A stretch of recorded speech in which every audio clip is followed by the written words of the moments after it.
bienvenue dans ce Florilège des Arts.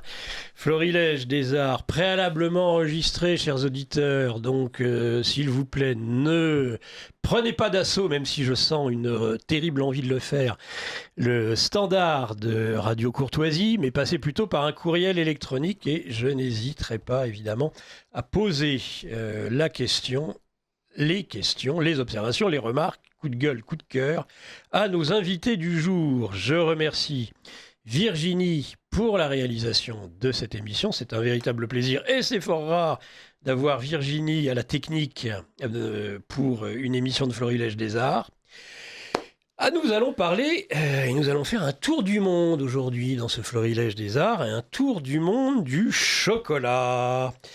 On le connaît d'ailleurs pour ceux qui se souviennent d'une émission faite il y a maintenant plus d'un an.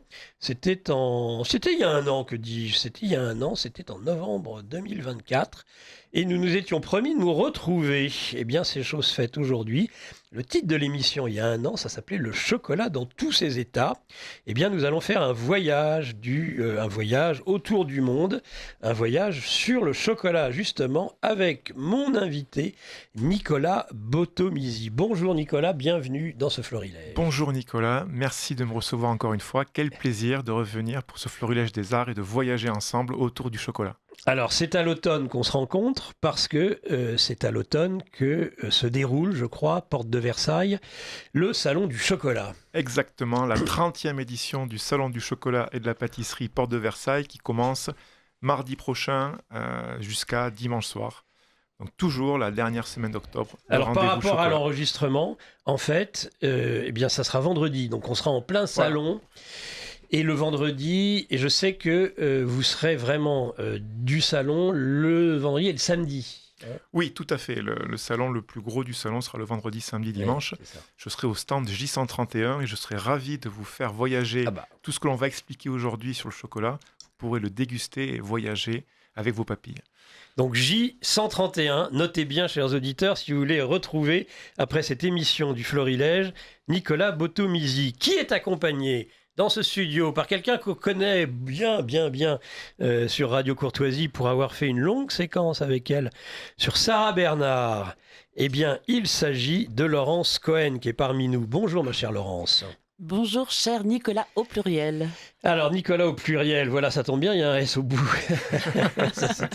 Et alors Laurence, expliquez-nous juste en quelques mots ce qui nous vaut votre visite dans le studio de Radio Courtoisie. Quel est votre lien avec Nicolas Botomisi ? Il y a 2 ans, au Salon mondial du chocolat porte de Versailles à Paris, je croise Nicolas sur son stand.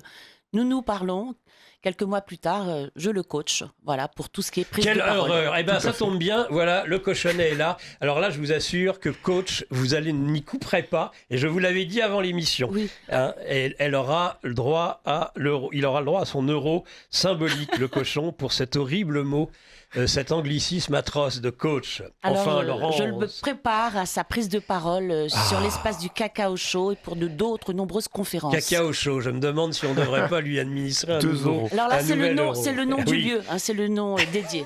C'est le nom dédié. Bon, alors dans ce cas-là, on y a droit. Merci Nicolas. Merci à vous, Laurence. Pour cette complaisance. Je suis d'une grande largesse ce matin, profitez-en. C'est pas toujours la fête, en effet. Non, c'est sûr. Voilà, mais j'ai pris des bonnes résolutions ce mois-ci. Bon, écoutez, puisque nous sommes le 31 octobre aujourd'hui, jour de l'émission, de passage de cette émission, donc sur un tour du monde du chocolat. Nicolas, donc vous revenez, c'est la 2e année Ma 3e participation. Au salon. Oui. Et donc, est-ce qu'il y a un thème particulier cette année ? L'année dernière, vous aviez, je crois, entre autres, insisté beaucoup sur les goûts. Cette année, quel est le thème principal ? Ça ne serait pas un peu le sans-sucre ?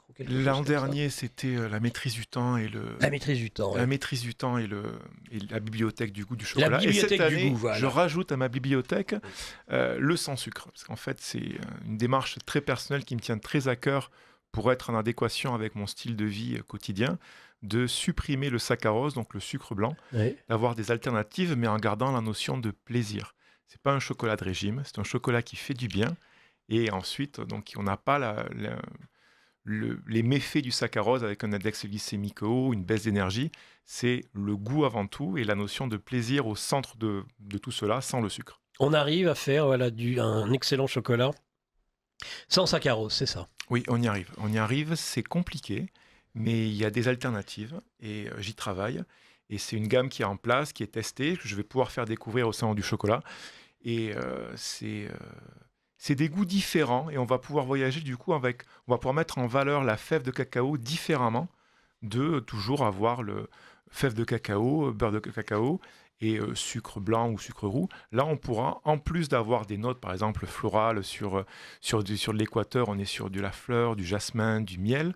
Et là, justement, pourquoi ne pas aller chercher une alternative au sucre qui soit est une fibre sucrante, donc qui va juste ne pas avoir de goût, un goût assez neutre et révéler encore plus le cacao, ou alors se dire on va aller insister sur ce côté-là et mettre par exemple du sucre de date, de la poudre de date en fait, qui va avoir des notes caramélisées et amener des notes de goût différentes et élever une palette un peu plus supérieure. Bien, Nicolas, alors, on rappelle que vous avez un laboratoire dans le New Jersey.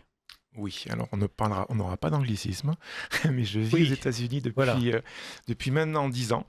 Je suis parti de la France depuis maintenant 10 ans, d'abord au Japon, puis dans le New Jersey en face de New York, où je parcours le monde en fait.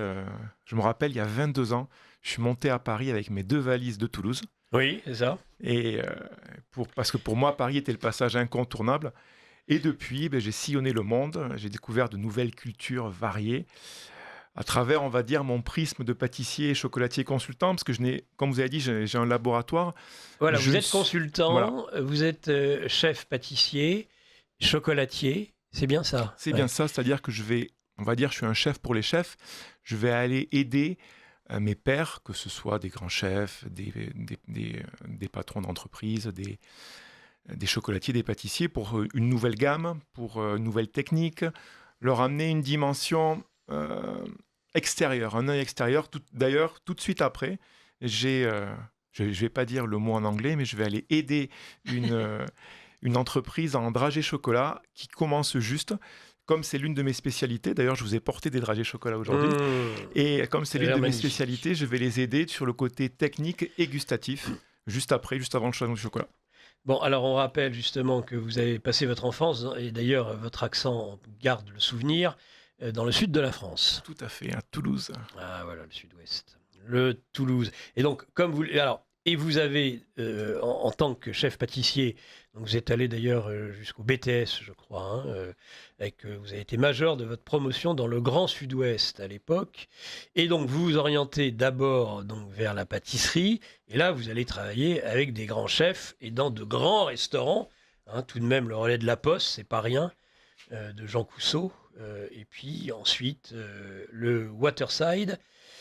En Grande-Bretagne, c'est bien ça? Oui, tout à fait. Alors, avec très vite, vous faites partie de ces... Vous avez, si je peux me permettre, une sorte de bougeotte. Vous avez besoin Certains vont rester éternellement, soit dans le Grand Sud-Ouest, soit en France. Très vite, vous partez à l'étranger.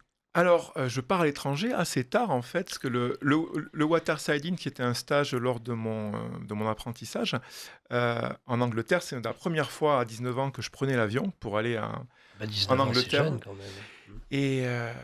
Et là-bas, en fait, ça a été un choc dans le très bon sens du terme, à savoir que l'Angleterre et Londres, à ce moment-là, pour moi, étaient l'une des capitales mondiales de la gastronomie. Et le chef Michel Roux, meilleur ouvrier de France pâtissier... Voilà.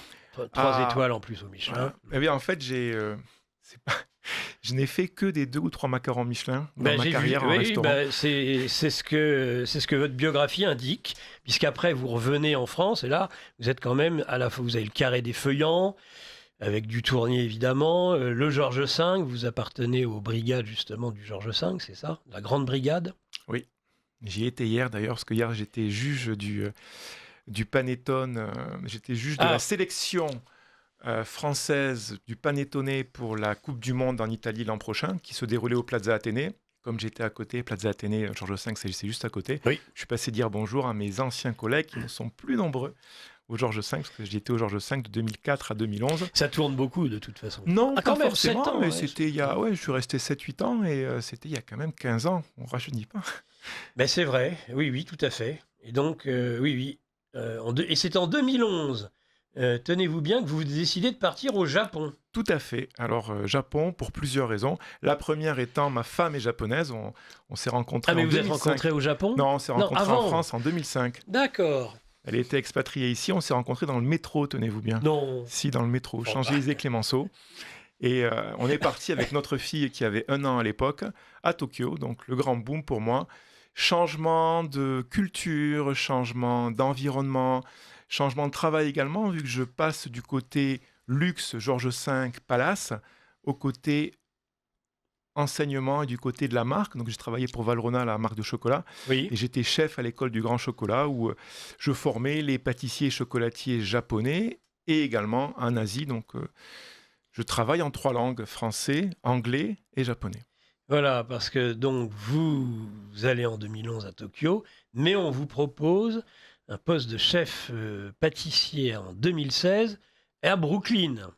Alors je reste avec Valrhona et je prends C'est ça. et je reste et je deviens en charge de l'école Valrhona à Brooklyn en 2016 et en 2018, je décide de voler de mes propres ailes, Ouais. de devenir consultant. Vous créez votre entreprise Tout à fait. de ce qu'on va dire, on va l'appeler quand même de consulting, on n'a pas le choix. Voilà. Désolé, je mettrai 1 euro à la fin. Non, non, là c'est moi qui l'ai dit d'ailleurs. Je vous ai Merci. couvert d'une quelconque façon, d'une certaine Nicolas. façon. Donc voilà, votre entreprise en 2018, et vous vous établissez, et vous êtes établi aujourd'hui aux États-Unis. Tout à fait. Je suis basé aux États-Unis, en face de New York, mais c'est, je pourrais être ailleurs, on va dire. C'est plus pour des raisons familiales, puisque ma femme travaille là-bas, pour notre fille qui a une très bonne école, qui a une très bonne éducation, donc on reste là-bas. Mais je suis amené à beaucoup voyager. Par exemple, juste après le salon du chocolat, le lendemain, je pars à Dubaï. Donc je vais mettre moi aussi 1 euro pour une mission de consulting à Dubaï sur de la pâtisserie, de la chocolaterie, pardon, sans sucre. D'accord. Donc c'est une demande. En fait, il y a une grosse demande sur le sans sucre, mais ma démarche n'est pas du tout marketing et ce n'est pas pour surfer sur la tendance. C'est d'abord venu de moi-même, une propre démarche, et ensuite je me suis rendu compte qu'il y avait beaucoup de demandes. Donc, mais je suis en train de travailler sur un livre, par exemple, mais le livre ne vient pas pour surfer sur la tendance, Oui, c'est plus parce que pour être en adéquation avec ce que je fais moi-même dans ma vie de tous les jours. d'accord. Ah bah écoutez, il est en cours de rédaction, c'est ça? Il est en cours de rédaction, Vous reviendrez nous voir, ah, on mais dit jamais avec grand 203, plaisir, et je vous en avec le offrirai. livre cette fois-ci. Avec grand plaisir. Vous me l'enverrez même avant, que j'ai Ah eu oui. le temps de le lire, pour vous questionner sur le livre, évidemment. Écoutez, si vous avez autant de talent d'auteur que de talent de chocolatier, ce sera probablement un régal. Très grand merci, Nicolas. Alors, ce que je constate, Nicolas, eh bien, c'est que vous êtes, alors je n'ose pas le mot, et pourtant c'est celui qui conviendrait le mieux, de globe-trotter, donc j'en suis désolé à nouveau pour les auditeurs de Radio Courtoisie, mais vous êtes quelqu'un qui parcourait le monde, hein, on l'a vu là, déjà professionnellement, Grande-Bretagne, Japon, États-Unis, principalement, et puis pour le chocolat, je suppose que eh bien c'est pareil, dans votre métier de consultant, vous êtes amené à parcourir les continents. Oui, alors j'ai travaillé dans plus de 28 pays. On va en Oui. rajouter un 29e cette année. Quasiment tous les continents, avec bien sûr Sachant que vous êtes relativement jeune, je sais pas 43 exactement. ans. Bah voilà, donc et donc oui, voilà, ça fait 25 ans à peu près que Tout à fait. vous travaillez 25 ans que je fais ce métier ce métier. et que je voyage intensivement, on va dire, depuis 10 ans, Ouais. 10-12 ans.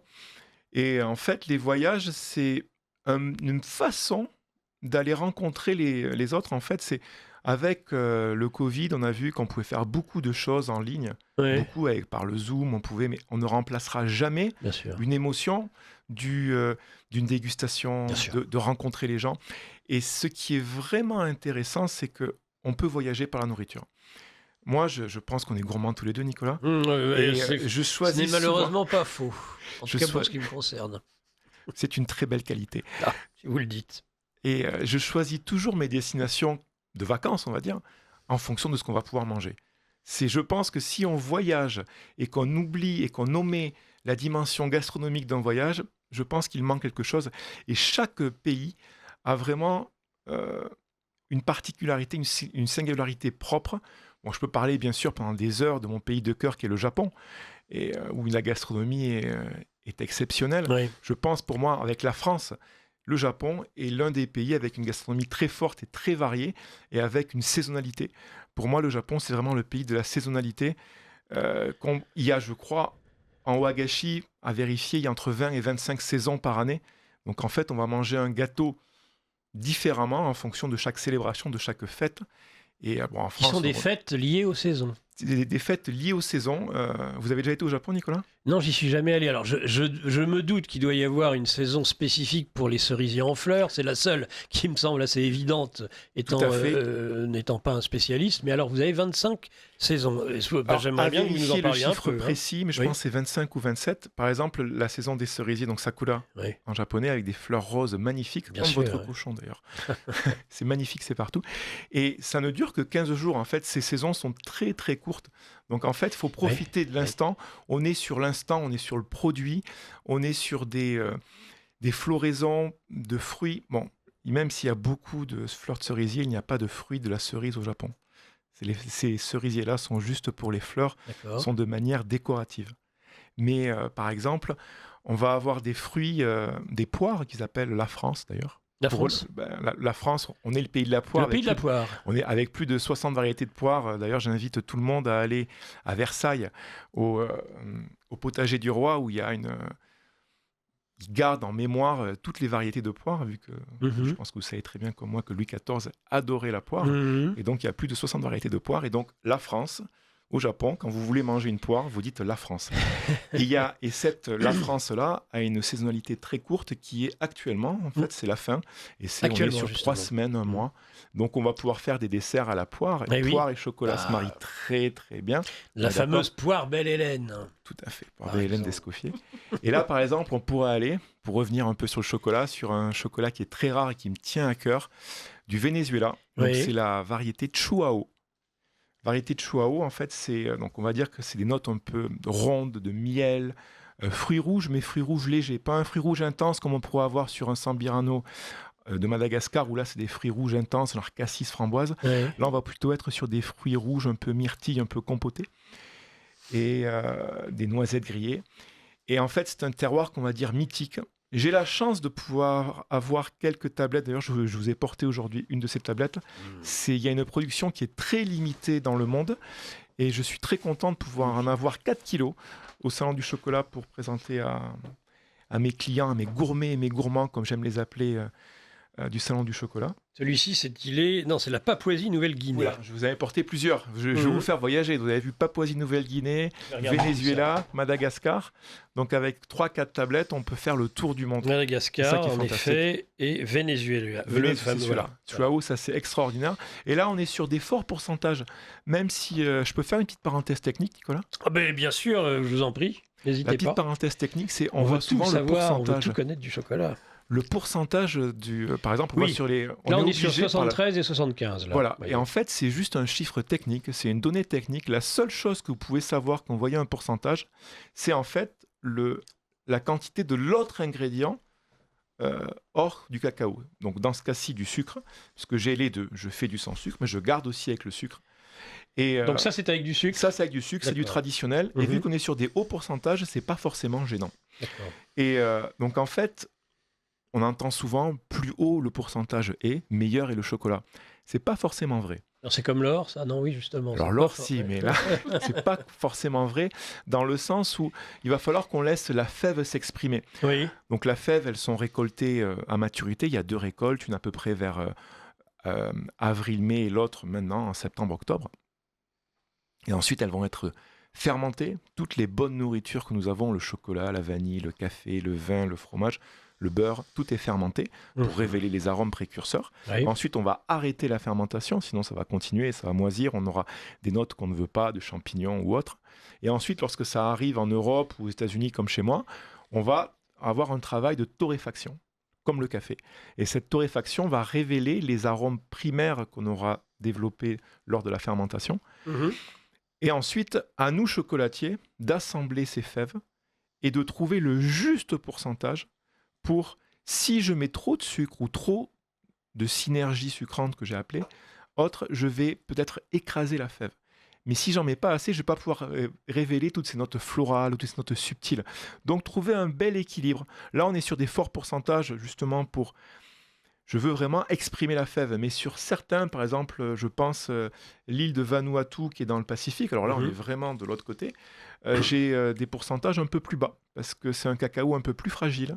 Et trop de sucre ou trop d'autres ingrédients à côté va écraser la fève, on aura un côté trop amer et en fait on ne veut pas développer cette amertume, on veut plutôt avoir un côté floral.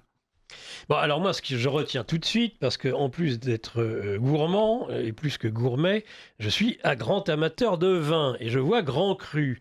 Donc c'est finalement des appellations qui ressemblent à celles du vin. Dites-moi un petit peu, avec ces chocolats de Papouasie, de Madagascar ou du Venezuela, et les autres, ou en tout cas pour cela précisément, grand chocolat noir, grand cru, avec quel vin ou spiritueux nous conseilleriez-vous, puisque vous avez travaillé dans les meilleurs restaurants du monde, donc évidemment l'accord, on le sait bien, mets vin, avec le chocolat, ça se boit avec quoi? Alors, je veux vous présenter l'un de mes très bons amis, Florent Martin, qui est meilleur ouvrier de France sommelier. Qui officie il faudrait au que vous Peninsula, veniez et je une fois pense que avec vous lui. adoreriez. C'est quelqu'un de fantastique qui peut vous faire voyager. Donc, je n'ai pas son savoir dans le vin, mais vous parliez de grand cru, mais je vais vous répondre. Mais vous parliez de grand cru et la notion entre grand cru vin et grand cru chocolat, c'est la même chose, à savoir un terroir, une variété d'arbres. Il n'y a pas seulement que les criolos, les trinarios et les forestarios. Il y a à peu près 25 variétés et même plus. On en dénombre des très très rares qu'on arrive à retrouver par le travail de certains planteurs. Ils arrivent à remettre au goût du jour. Par exemple, je pense à quelque chose que j'aime beaucoup du Honduras, le Mayan Red. Alors désolé, le nom est en anglais, le Mayan rouge. Là, vous avez le droit, bien sûr. Le Mayan Red, en fait, c'est une espèce qui était en voie de disparition jusqu'en 2006. Et grâce au travail des familles et des planteurs d'une marque de chocolat qui s'appelle Xoco, ils ont remis en fait la possibilité d'avoir ce chocolat qui est exceptionnel en termes de couleur, en termes de goût également. On est sur du fruit rouge, du litchi, du boisé. Et en fait, pour répondre à votre question sur le vin, je pense que quand on voit un marqueur d'un vin, on va se dire, soit je vais aller dans la même direction. Donc si, par exemple, je suis de Toulouse, donc on va parler des vins du Sud-Ouest. C'est pas les plus mauvais. Et en fait, si on trouve les mêmes notes acidulées, si on trouve les mêmes notes par exemple, par chez moi, les cépages de par chez moi, c'est Grand Mansin, Petit Mansin. Donc on sera sur des côtés un petit peu fruits rouges, c'est des vins un petit peu vifs selon les années. Et en fait, je pense qu'on pourrait très bien aller, là, si on parlait, par exemple, là, je vous ai porté un chocolat un peu atypique. Celui de Madagascar. C'est atypique dans le sens où... en fait, là, c'est un chocolat qui va être non conché. Non conché, en fait, le conchage, je refais une petite parenthèse technique. Après la torréfaction, on va raffiner et pré-raffiner le chocolat de manière à qu'il soit très lisse et que lorsque vous le mangez, vous n'avez aucune aspérité de fèves ou de sucre ou d'autres. Vous avez quelque chose qui fond en bouche très lentement. Donc là, le conchage, c'est l'étape en fait qui va éliminer toute acidité qu'on ne veut pas, qui va permettre d'avoir quelque chose de très intéressant en termes de goût, de révéler, d'arrondir le chocolat. C'est un peu, pour faire le parallèle avec le vin, l'affinage en fût. C'est le conchage. D'accord. Et ce chocolat-là, oui. Vous avez vu, vous avez réussi à me convaincre. Enfin, Nicolas. Ce grand cru, en tout cas. Grand cru-là. Grand cru, c'est plantation Mio Sambirano à Madagascar. Alors, on pourra en parler après. Mon nom est d'origine malgache. Je n'ai jamais été à Madagascar, mais c'est un projet que j'ai qui va se réaliser en mai 2026, d'aller à Madagascar visiter ces plantations-là et de rencontrer les personnes, et de retrouver un peu la terre de mes ancêtres. C'est un projet qui me tient à cœur énormément. On pourra en parler après. On peut le comprendre. Mais donc ce chocolat-là n'est pas conché. C'est-à-dire que vous allez avoir des notes d'acidité extrêmement vives. D'accord. C'est pour ça que je l'ai appelé brut. Et pour aller encore dans le côté brut, il y a un sucre de canne non raffiné. Et j'ai remis une partie des peaux. Normalement, vous savez, la fève de cacao, une fois qu'elle est torréfiée, on va l'éplucher. Et pour avoir que le cœur, parce que la peau n'a pas forcément un grand intérêt, elle a un petit côté croustillant. Mais là, elle retrouve son intérêt. Oui. Vu qu'on a un chocolat qui n'est non conché, très acide, on va amener de la texture par le cacao. En fait, c'est seulement 2 ingrédients, fèves de cacao, sucre de canne non raffiné, et on arrive à avoir une belle texture. Donc là, sur un vin très vif, par exemple, on va dire c'est le Beaujolais du vin, si vous voulez. Ah, très bien. Dans le sens où c'est quelque chose qui va être à apprécier. Je l'avais proposé l'an dernier au Salon du Chocolat. Je me suis dit, j'en avais pas pris beaucoup, je me suis dit, est-ce qu'il va y avoir un public pour cela ? Et en fait, oui. Parce qu'il y a des gens qui sont friands de découvrir quelque chose de nouveau. Et avec ça, donc, on arrive à se dire, eh ben, ça, c'est le vin de l'année, c'est le vin jeune. Merci Nicolas. Je me tourne vers Laurence Cohen, qui me fait de grands signes, une question à poser à Nicolas Botomisi. Et Nicolas, vous préconisez le plaisir, la rencontre, le voyage et le partage. Donc lorsque vous vous rendez cette année pour la 3e fois à notre plus grande joie au Salon mondial du chocolat, vous allez toucher un public international. Vous avez parlé tout à l'heure des fèves de cacao, des planteurs. Est-ce que vous vous déplacez pour faire vos choix de fèves ? Est-ce que vous êtes au contact des planteurs ? De toute façon, c'est le thème principal de l'émission, c'est le voyage justement. Voilà. Et j'ajouterais, et vous allez pouvoir bien sûr répondre à Laurence tout de suite, Nicolas, que ce qui m'interroge, c'est que vous parlez du fait que dans le chocolat comme dans le vin, c'est le terroir qui prime. Or, le terroir, justement, il faut aller s'y déplacer, je suppose. Tout à fait. Le terroir, le travail des hommes et le fruit, les 3 combinés font un grand cru ou font un chocolat plus ordinaire. Alors, j'ai eu la chance d'aller sur une plantation en République dominicaine, Lomo Sotavento, c'était en 2015. Et mon grand projet, alors je voyage beaucoup, malheureusement, je n'ai pas assez de temps pour aller suffisamment sur les plantations, mais c'est mon grand projet de 2026, de pouvoir aller donc à Madagascar. J'ai un très bon ami chocolatier aussi du Japon, Koji Tsuchiya, qui est un amoureux de la France et du chocolat, qui a le musée Théobroma à Tokyo depuis, je crois, une 30aine d'années. Il parle aussi bien français que nous, même si entre nous, on parle japonais. Il sera au salon la semaine prochaine. Et c'est quelqu'un qui a fait beaucoup de travail avec Madagascar. Il y va depuis 10 à 15 ans.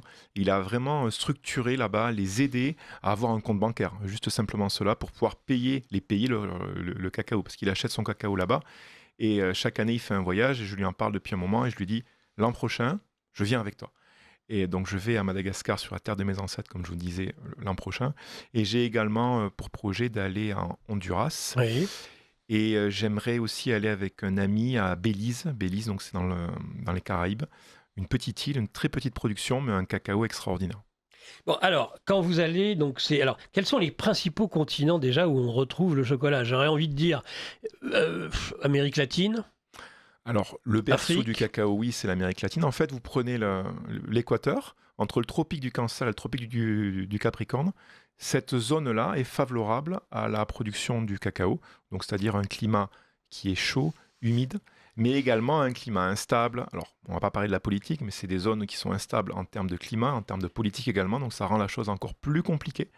Mais le berceau, c'est l'Amérique centrale et Amérique latine. Les gros producteurs en termes de quantité, le premier producteur mondial, par exemple, c'est la Côte d'Ivoire. Le deuxième producteur mondial à côté, c'est le Ghana. Et on voit une émergence depuis, on va dire, une quinzaine d'années de l'Asie. Donc le Vietnam, par exemple. Le Vietnam fait du très, très bon cacao. Là, je vous ai porté également un Papouasie-Nouvelle-Guinée avec l'un de mes autres amours qui est la vanille. Oui. La vanille, je suis ambassadeur d'une marque de vanille, Prova Gourmet, qui est une marque française, tenue par la même famille, par une femme, Muriel, qui est fantastique, vous adoriez en fait. Muriel a une passion pour la vanille, vous adoriez. Et Papouasie-Nouvelle-Guinée, donc ils récoltent de la vanille. En fait, c'est souvent, je suis en train de réaliser que les pays qui font un bon cacao font également une bonne vanille. À l'exception de Tahiti, il n'y a pas beaucoup de cacao à Tahiti. Mais de la vanille, évidemment. Mais de la vanille, forcément. Alors, vous parlez aussi du travail des hommes comme étant un élément essentiel, évidemment. Donc, il faut aller sur place. Et quels sont les grands souvenirs que vous avez au travers, justement, vos différents voyages ? Ou d'anecdotes. On aime bien les anecdotes sur Radio Courtoisie. Alors, tout à fait. Alors, le Le travail des hommes et des femmes, en fait, c'est le travail de la ferme, le travail de l'agriculteur. Moi, je viens du sud-ouest et je viens d'une famille, alors pas directement, mais mon grand-père et avant, étaient des agriculteurs et des fermiers. Donc j'ai toujours eu ce côté, moi, d'aller à la ferme. Quand j'étais tout petit, je prenais le lait au pied de la vache. Et ou alors, on avait les fruits et les légumes dans le jardin. Et je me rappelle très bien des souvenirs de ma grand-mère. On allait récolter les fraises, les framboises ou de la groseille. On faisait des gelées de groseille. Le goût n'est pas le même. Et bien là, c'est pareil. Et en fait, c'est vraiment un travail d'hommes et de femmes, de fermiers. Et c'est bien, par exemple, au Salon du chocolat, d'y aller. Il y a 2 étages. Donc maintenant, c'est un très grand salon parce que c'est la 30e édition. Donc ils ont un petit peu changé. Mais alors, je ne sais plus si c'est en haut ou en bas. L'an dernier, c'était en bas. Je pense que cette année, c'est en haut. On peut rencontrer les planteurs. On peut rencontrer les planteurs, on peut parler avec eux et on peut voir leur travail quotidien et les difficultés qu'ils ont et les succès également qu'ils ont. Et c'est vraiment, il y a beaucoup qui travaillent pour réhabiliter et remettre au centre les variétés rares. Par exemple, on parle de Hariba National en Équateur. Il y a un groupement avec un Français qui s'appelle Cédric, que j'ai rencontré l'an dernier au Salon du chocolat, et qui en fait, lui, est en train de remettre au goût du jour une fève qui est donc Criollo 100%, quasiment blanche. Pareil, un petit point technique, les fèves de cacao dans le monde entier, lorsqu'elles sont crues, qu'on les prend sur la cabosse, lorsqu'elles sont crues, elles sont violettes. Violettes un peu comme mon logo. D'accord. Et ensuite, en fait, elles sont légèrement violacées, mais il y a à peu près 1% des fèves dans le monde qui sont blanches. Donc, ça veut dire que lorsqu'on va torréfier, et lorsqu'on va mélanger en chocolat, on aura des couleurs un petit peu différentes. Par exemple, si vous ouvriez les 3 tablettes, vous verriez que les couleurs sont différentes. Du chocolat. Du chocolat, parce que les fèves à la base sont différentes. Oui. Et pour parler d'une anecdote, la chose qu'on aime tous faire lorsqu'on va sur une plantation, c'est prendre une cabosse, la couper la cabosse en 2, l'ouvrir, sentir et de goûter une fève crue. Une chose qu'on n'a jamais l'occasion de faire. Bien sûr. Est-ce que vous connaissez le goût d'une fève crue ou du jus ? Absolument pas. Ça ressemble à du litchi. Ah oui. Le jus, donc le jus de mucilage, le mucilage, c'est ce qui entoure la fève. Oui. Lorsqu'on le boit, on a l'impression de boire du litchi. C'est très très sucré, sucre naturel, du fructose de la fève, qui sert également à la fermentation. Et maintenant, vous avez des sociétés françaises, c'était les premiers à faire ça, qui ont appelé ça cacao pulp, même s'ils sont français, ils l'ont appelé en anglais. Mais écoutez, on va, non, parce qu'après je vais me faire taper sur les doigts par les auditeurs qui vont dire arrêtez de tourmenter vos invités avec les anglicismes. Donc en fait, c'est le jus surtout de qu'en plus, mucilage. on me soupçonne de moquer, d'être au second degré là-dessus. Ah non. Et Laurence qui a l'air qui me vend, qui dodeline de la tête. Allez, je vous en prie, excusez-moi. Ce jus, donc, il est parce que c'est quelque chose qui est très très fragile. Donc il est pasteurisé sur place, congelé, et ensuite envoyé dans le monde entier. Et je sais maintenant que certains cafés en France ou sur Paris, j'ai vu, proposent du jus de mucilage à boire. Et moi, ma meilleure expérience, c'est un sorbet. Un sorbet de mucilage. Alors, on connaît le sorbet chocolat, le sorbet cacao avec du cacao poudre. Et là, faire un sorbet mucilage, en fait, on va avoir une note de fruits. Je ne savais même pas qu'il existait un sorbet chocolat, puisque pour moi, le sorbet, c'est les fruits. Et je me disais, mais c'est pas un fruit. Mais pourtant, bien sûr que si. Pareil, le cacao est un fruit. Si évidemment. Vous avez une chose à retenir de l'émission, c'est que le cacao vient d'un arbre et c'est un fruit au même titre qu'une pomme, une poire, c'est un fruit. Bien sûr, mais c'est pas naturel de le penser. Tout à fait, tout à fait. Je sais pas pourquoi le chocolat a tout de suite été associé aux produits laitiers, donc à la glace. D'ailleurs, savez-vous que le premier chocolat... Et à la vanille chocolat. Et le premier chocolat qui a été fait, c'est le chocolat blanc. Avant de faire du chocolat noir, on a d'abord fait du chocolat blanc, avant le chocolat noir. Ça a été le premier. D'accord, donc un chocolat avec du lait. Lait. C'est les Suisses, c'est Lindt qui avait fait en 1920, 23, 22, je ne me rappelle plus, le premier chocolat blanc. Très bien. On apprend plein de choses avec Nicolas Botomisi et Laurence Cohen dans ce Florilège des Arts. Si vous le voulez bien, chers auditeurs, on va passer ce très court bobino. Vous appréciez cette émission? Alors aidez Radio Courtoisie à en produire d'autres. Rendez-vous sur soutenir.radiocourtoisie.fr. Merci d'avance. Chers auditeurs, n'hésitez pas évidemment à aider votre radio. Elle a besoin de vous, évidemment, comme nous avons besoin, nous les patrons d'émission, de vous aussi, de votre écoute. votre écoute bienveillante. En tout cas, c'est ce que je souhaite pour cette émission en compagnie du chef Nicolas Botomisi, qui préfère d'ailleurs qu'on l'appelle Nicolas. Il est à la fois chef pâtissier, chocolatier. Il est consultant par ailleurs et il fait détourner le tour du monde. Et on est en train de découvrir avec lui et Laurence Cohen qui est aussi présente et qui me fait grand signe à nouveau parce que je pense qu'elle va vouloir intervenir. Donc Laurence Cohen, je vous rappelle, pour ceux qui se souviennent, on a fait de nombreuses émissions avec elle dans les Florilèges des Arts et elle est aujourd'hui directrice événementielle de Nicolas Botomisi. Alors, si vous aviez à nouveau une question ou une remarque à nous faire, Laurence, c'est à vous. Ce n'est ni une question ni une remarque, c'est une annonce. Allez-y. Voilà, sachez que Nicolas Botomisi, qui est multifacette, Sarah Bernard n'a qu'à bien se tenir, je dirais presque, et cette année, en 2025, membre de l'Académie culinaire de France. Oui. Voilà, il a été donc nommé, intronisé en tant que membre de l'Académie culinaire de France. Donc nous avons un académicien parmi nous. J'ai pas mis le pins aujourd'hui. Voilà, ça me semble très important de le signaler. Voilà. Bien sûr. Nos auditeurs qui auront l'occasion de le rencontrer sur le salon. Voilà, on rappelle donc le salon et en particulier, nous sommes vendredi puisque cette émission a été préalablement enregistrée il y a quelques jours, chers auditeurs, mais nous sommes donc le vendredi 31 octobre aujourd'hui et donc vendredi 31 octobre, eh bien vous avez le fameux salon qui est du 29, merci Laurence, octobre au 2 novembre et eh bien vous retrouverez Nicolas Botomisi au J131, c'est son stand, pavillon 5, J131. Tout à fait, à Voilà. l'étage. En face de la maison du Père Et Noël. signalez-vous, chers auditeurs, signalez-vous, si vous y allez par exemple samedi ou vendredi après-midi, dites voilà, je vous ai entendu sur Radio Courtoisie et donc je me suis déplacé pour vous rencontrer et éventuellement goûter. Ah, tout à fait. Je fais goûter à tout le monde et j'accueille tout le monde avec grand plaisir. Et si vous venez de Radio Courtoisie, vous serez encore mieux accueillis parce que Nicolas est quelqu'un d'extraordinaire et je pense que ses auditeurs le sont tout autant, voire plus. Mais de toute façon, c'est un véritable plaisir à vous entendre. Et ça, alors là, en termes de qualité, pour expliquer, pour rendre passionnant le chocolat, ce n'est pas par hasard que je vous ai fait revenir un an après notre première émission, parce que j'étais sûr de ne pas me tromper, de faire une très belle émission avec vous.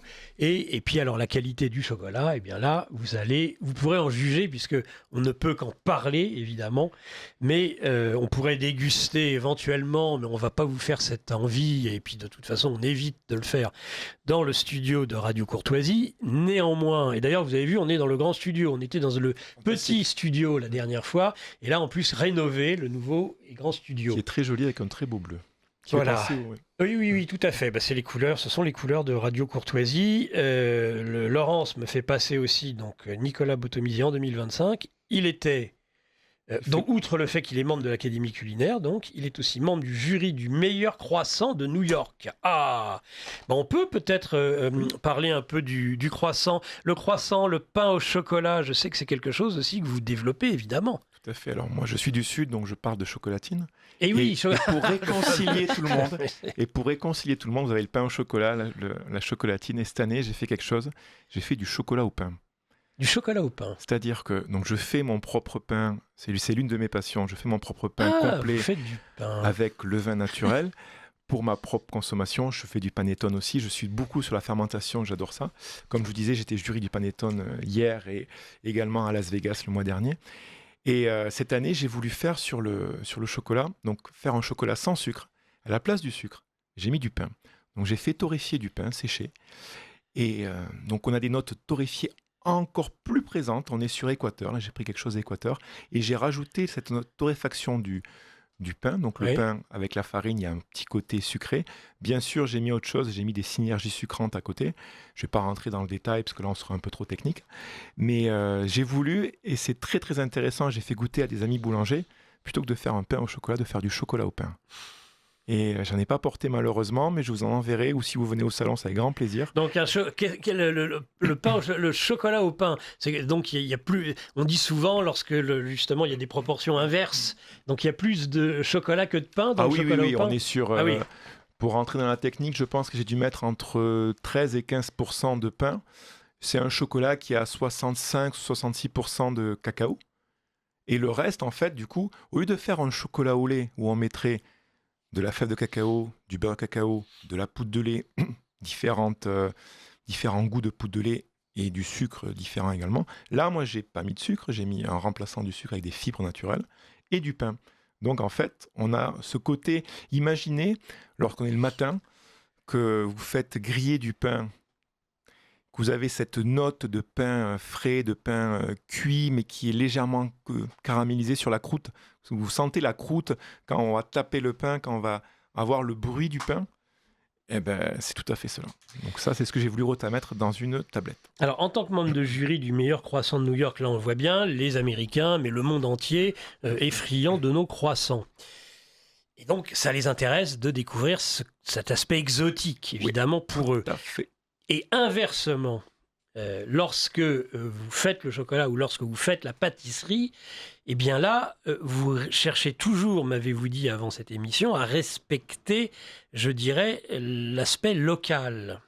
Oui, tout à fait. Et en fait, c'est une chose qui est très importante de voir, c'est que la gastronomie française, et on peut en être très très fier, d'ailleurs c'est pour ça que c'est au patrimoine immatériel de l'UNESCO, on va partout et on reste la référence. Oui. Le croissant à New York, vous parlez à n'importe quel Américain, tout le monde dit un croissant. Ils ne le diront pas comme nous, mais tout le monde connaît un croissant dans le monde entier. Et les meilleurs croissants, on les fait avec quoi ? Avec la meilleure farine française, avec les meilleurs beurres français. Parce qu'en France, la particularité que l'on a, et j'ai découvert cela en allant à l'étranger, c'est qu'on fermente le beurre. À l'étranger, aux États-Unis ou au Japon, pays que je connais très très bien les deux, le beurre n'est pas fermenté. Donc vous avez un beurre qui est un peu blanchâtre, alors que nous on a un joli beurre jaune, on a des belles AOP de beurre, et le goût du croissant, c'est le goût du beurre. Maintenant, je fais des croissants au levain naturel, donc sans levure industrielle, donc là on va avoir un goût de torréfaction, de fermentation, pardon. Mais à la base, le croissant, qui est assez moderne, qui est arrivé à Paris avec l'avènement de la levure industrielle, c'est dans les années fin 1800, 1850, 1880. Et donc du coup, le voyage, je pense que le croissant est l'un des meilleurs ambassadeurs français à l'étranger. Et sur New York, on avait des croissants excellents. Je peux faire une parenthèse, pour moi, le meilleur croissant sur Paris, Oui. c'est mon meilleur ami, boulangerie L'Abeille, Gare de Lyon. D'accord. C'est c'est boulevard Diderot. Il est à l'angle. Oui. Et pour moi, les croissants qu'il fait, il met pas beaucoup de levure. Il fait donc tout en bio avec des farines françaises, donc moulin bourgeois. Où on a vraiment un côté crémeux, un côté donc esthétiquement il est très beau, très abordable en prix. Mais du coup, on arrive à retrouver à New York des croissants différents de ce que l'on aura en France et des croissants également différents de ce que l'on aura au Japon. Dire quel est le meilleur, je ne pourrais pas parce qu'ils sont tous différents et pour moi, il n'y a pas de meilleur, mais il y a juste à aller voyager et une expérience, on se dit, bon, si on va à New York, on va manger différemment, on va manger les bagels, on va manger les New York Rolls, mais prenez un croissant à New York et vous verrez que l'expérience sera différente du croissant que vous allez avoir à Paris ou en France ou en Italie, Espagne, etc. Et en fait, c'est la main de l'artisan. On parlait des hommes, des femmes qui font cela. On est vraiment, moi j'aime bien dire que l'humain est au cœur de notre métier. C'est un homme de passionnés, d'hommes et de femmes qui... avec leurs mains, c'est pour ça que j'ai voulu faire ce métier, c'est faire quelque chose avec mes mains et donner du plaisir aux gens avec ce que je vais pouvoir faire avec mes mains.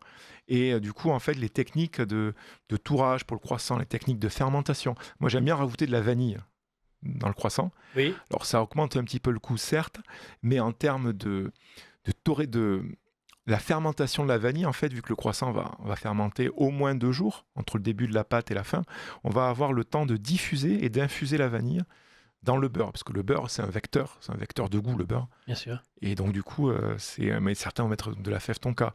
Mais après, des fois, par exemple, hier, sur le panettone, lorsqu'on est sur des fermentations longues d'environ 28 à 32 heures, on va avoir une fermentation lactique. Donc, il y a 2 types de fermentation. La fermentation acétique, donc comme dans le vin et le chocolat. La fermentation lactique, comme les yaourts. Et également, les levains de pain qu'on va transformer légèrement de manière à ce qu'ils aient une fermentation plus lactique qu'acétique. Et du coup, on va avoir ces côtés de beurre des notes de beurre très très poussées, ou des notes de lait fermenté en fait. Et c'est fantastique. On arrive à avoir cette palette de goût. Et juger les croissants à New York, c'était très intéressant pour ça, de manière à voir en vivant là-bas depuis 10 ans, avec un prisme de Français qui vit à l'étranger, donc de casser un peu les codes, de sortir un peu, d'ouvrir l'esprit, parce qu'on voyage pour aller rencontrer les cultures, on voyage pour s'ouvrir aux autres, on voyage pour découvrir leur interprétation du croissant. Peut-être que ça ne sera pas l'interprétation parfaite qu'on va voir chez un meilleur ouvrier de France sur Paris, ou en France, ou par chez moi à Toulouse, mais c'est local. Et en fait, moi je dis toujours qu'il n'y a pas une solution, mais il y en a plusieurs, et ceux qui ont raison, c'est ceux qui sont sur place, parce qu'ils font avec leur culture qui est différente de notre. On n'a pas mangé les mêmes choses quand on était petit, on n'a pas écouté les mêmes musiques, on n'a pas eu les mêmes odeurs, on n'a pas eu les mêmes écoles, donc forcément, on n'a pas les mêmes envies de manger. Je le vois avec ma fille qui est franco-japonaise, qui est donc née en France, vécue jusqu'à 5 ans à Tokyo, et maintenant aux États-Unis depuis 10 ans, donc elle a 15 ans, et qui voyage beaucoup. Elle doit faire à peu près une 20aine d'avions par an, parce que je la prends avec moi, des fois. Eh ben, elle a une ouverture d'esprit et de goût, et je vois quand je parle avec des enfants qui sont restés qu'en France, je vois qu'en termes de nourriture, elle sera plus ouverte, et elle a moins de préjugés. Elle va jamais dire, vous savez, des fois on voit à la télévision, on voit des gens dire « Oh, c'est bon !» Ils n'ont même pas goûté. Elle, la première chose qu'elle me dit, mais comment il peut dire que c'est bon ? Elle avait avant d'avoir goûté. D'abord on goûte, après on dit c'est bon. Laurence. Oui, je vois, Nicolas, sur votre dossier de presse, que vous êtes juge dégustation pour la finale du meilleur apprenti de France chocolatier. Ça a eu lieu, ça va avoir lieu, et j'aimerais savoir si les membres du jury sont internationaux ou français seulement. Alors tout à fait, alors ça va, pour nous qui enregistrons l'émission avant le salon, ça va avoir lieu juste avant le salon, c'est-à-dire le mardi, la veille du salon, le mardi 28 octobre. Donc c'était mardi, voilà. C'était mardi. Il y a 3 jours. Et l'annoncement des gagnants, enfin du gagnant, était mercredi lors du salon du chocolat, le matin à 11h sur la scène du Cacao Show. Et moi, j'aurai ma conférence sur le Cacao Show à 17h le soir. Et être jury, moi je serai jury dégustation. Il y a 2 jurys, un jury travail et un jury dégustation. On m'a laissé le choix. J'ai choisi la dégustation pour 2 raisons. La première est pratique, c'est que je dois installer mon stand le matin au salon du chocolat, donc je ne peux pas être au jury pratique et technique. Et la dégustation sera l'après-midi. Et j'aime beaucoup en fait pouvoir arriver. Et donc on ne sait pas qui a fait les bonbons. Ce sera des bonbons de chocolat, des tablettes et des pralinés. On n'a aucune idée. On a juste les bonbons devant nous. On ne va pas juger une personne, on va juger un produit. Mais à travers un produit, on va juger une technique, on va juger une émotion. Parce que je pense qu'à travers la nourriture, à travers la gastronomie, et que ce soit le voyage au bout de la rue ou le voyage au bout du monde, on va avoir une émotion gustative. Qui vous est occasionnée, oui, parce que vous dégustez, évidemment. Et donc, c'est très intéressant de voir ce que la relève, ce que les apprentis qui ont un très, très bon niveau en France, de voir ce qu'ils vont pouvoir nous proposer. Et je pense qu'il y aura, pour qu'il y ait un gagnant, il faut qu'il y ait un perdant. Mais au final, lorsqu'on fait un concours, soit on gagne, soit on apprend. Et lorsque j'ai fait des concours étant jeune, les fois où j'ai pas gagné, j'ai appris, j'ai rencontré des gens, j'ai eu des retours de jury professionnels comme moi maintenant, avec un recul. J'aime pas le mot expert, mais avec un recul, on arrive à comprendre des choses, on arrive à voir ce qu'ils ont fait et les erreurs qu'ils auraient pu commettre. Et du coup, c'est très très intéressant de voir la relève et de pouvoir échanger avec eux juste après. Et le meilleur apprenti de France, c'est extraordinaire. On m'a proposé l'an dernier d'être jury, j'ai dit oui tout de suite. Et en fait, pour répondre à la question, le jury, c'est principalement des meilleurs ouvriers de France, des professionnels du milieu reconnu comme moi, des gens de la presse, des gens un peu tout autre. Alors, comme c'est le meilleur apprenti de France, il n'y a pas forcément d'internationaux. Je pense que je vais être l'un des seuls qui vit à l'étranger et qui travaille à l'étranger. Merci, Nicolas. Vous êtes pas jury, Laurence ? De cœur, jury de cœur. Vous aimez le chocolat ? J'adore le chocolat, je suis addict, j'en cache chez moi, il y en a partout. Vous avez une addiction au chocolat ? Oui. C'est une belle addiction. Ce qu'on appelle une dépendance en français. Oui, par exemple. C'est ma seule dépendance. Mais par ailleurs, je suis très indépendante. Et en plus, oui. J'aimerais juste rappeler, si vous m'y autorisez, Nicolas. Vous l'autorisez, allez-y, je vous en prie, Merci Laurence. de votre grâce. Donc la conférence de Nicolas, la thématique c'est pâtisserie et chocolat sans sucre et quel plaisir. Mais alors c'est quel jour? Parce qu'il faudrait pas... Le mercredi 29 de 17h à 17h45. Ça sert à rien de l'annoncer puisque l'émission ne sera pas passée, Laurence. Ah mince. Bah oui. Ben oui. Ah ouais. Aïe, aïe, aïe. Bon, donc vous aimez le chocolat, en tous les cas. J'adore le Bon, chocolat. c'est ça que je voulais savoir, moi. Vous voyez, parce que vous questionnez les autres, mais il faut être prête aussi à avoir des questions. Et vous aimez tous les chocolats? Vous connaissez bien toutes les gammes des chocolats de Nicolas? Alors, je vais devoir m'y atteler car je vais l'assister lors du salon. Je sais qu'il y en a une 50aine, que c'est une bibliothèque du goût.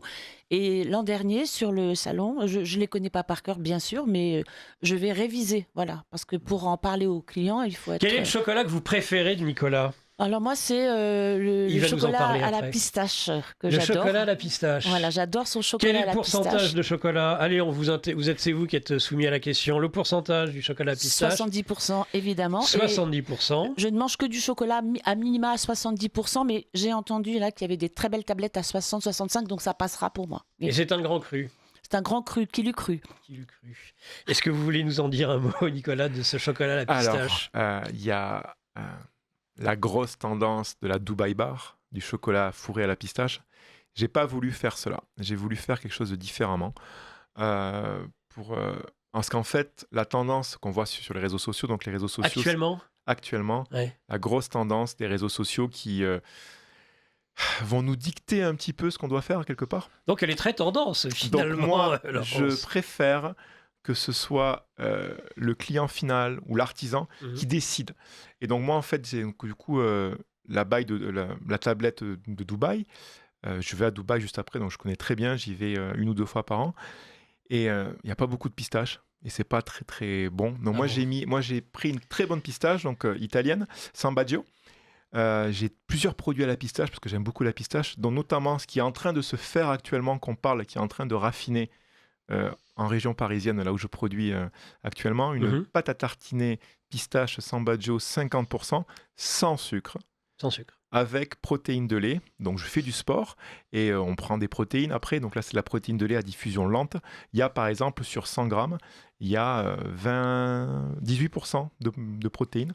Donc c'est très fort. Et pour revenir à la tablette, donc elle est fourrée, mais pas croustillante. Beaucoup de pistaches, avec un chocolat au lait pour le coup. Désolé Laurence, j'ai parlé de la 70, c'est l'autre. Avec un chocolat au lait pour rester sur des notes comme cela. Et j'ai pris une deuxième également avec un chocolat noir 70% et des pistaches de Bronte entières. Donc c'est celle-là. Des pistaches de Bronte, donc c'est en Sicile, une IGP de pistaches. C'est des morceaux de pistaches entières à l'intérieur. Donc ça, c'est très intéressant parce que du coup, on n'est pas sur la Dubai Bar. On est sur de la Dubai Bar d'adulte, c'est-à-dire des chocolats noirs, des gens qui aiment le bon vin et qui du coup pourront le marier, par exemple, avec un bon Bourgogne, je pense. Un bon Bourgogne. Est-ce que vous avez beaucoup de gens qui vous témoignent de ce que disait Laurent, c'est-à-dire, et ça, il fallait qu'à un moment donné, on pose cette question sur le chocolat, une forme d'addiction au chocolat? On parle d'un ancien président de la République aujourd'hui qui fait une promenade qui n'est pas de santé dans une des plus grandes prisons de France, qui, paraît-il, était ou est toujours totalement dépendant du chocolat parce qu'il aurait entre autres des vertus antidépresseurs, c'est ça? Ah oui, alors il y a des polyphénols dans le chocolat et c'est très connu que ce président-là, comme vous le dites, il est addict au chocolat, mais c'est une bonne addiction. Je pense que la gourmandise est une très très jolie qualité. Et donc il y a bien sûr des vertus pour le chocolat. Moi je mange à peu près 1 carré de chocolat par jour ou 2, des fois plus. Et sur mon stand J131, je fais quasiment tout goûter. Et j'ai voulu justement faire plaisir à tout le monde en fait, parce que certains vont dire ah oui moi je veux du chocolat noir, mais d'autres vont dire j'aime le chocolat au lait, et c'est ok. Il faut pas avoir honte de dire moi j'aime le chocolat blanc, j'aime le chocolat au lait. C'est pour ça qu'il faut en avoir pour tous les plaisirs et tous les goûts en fait, et que ce soit des pourcentages différents, que ce soit des origines différentes, des synergies sucrantes différentes, où j'ai 4 gammes en tablette. J'ai les origines, les grands crus dont on a parlé beaucoup. J'ai également les inclusions, c'est-à-dire on va rajouter des pécans, des pistaches, du yuzu, et puis après j'ai des gammes aromatisées, donc une fleur de cerisier, chocolat blanc, fleur de cerisier, ou à la fraise, ou avec de la vanille de Madagascar, où je mets 6 gousses de vanille au kilo. On a l'impression de manger une gousse de vanille en fait. Ça, c'est l'un de mes best-sellers par exemple. Et puis la dernière gamme sera fourrée donc avec un praliné maison, avec de la pistache. Et du coup, pour faire voyager, j'ai du vegan, j'ai du sans sucre, j'ai du protéiné. Et c'est comme je le mets sur Instagram, par exemple, si vous voulez aller voir sur Instagram ce que je fais, je mets toujours les façons dont je procède. Alors quand on vous trouve sur Instagram, Nicolas Botomisi, _pastry chef. Désolé. Répétez. Nicolas Botomisi, oui. Nicolas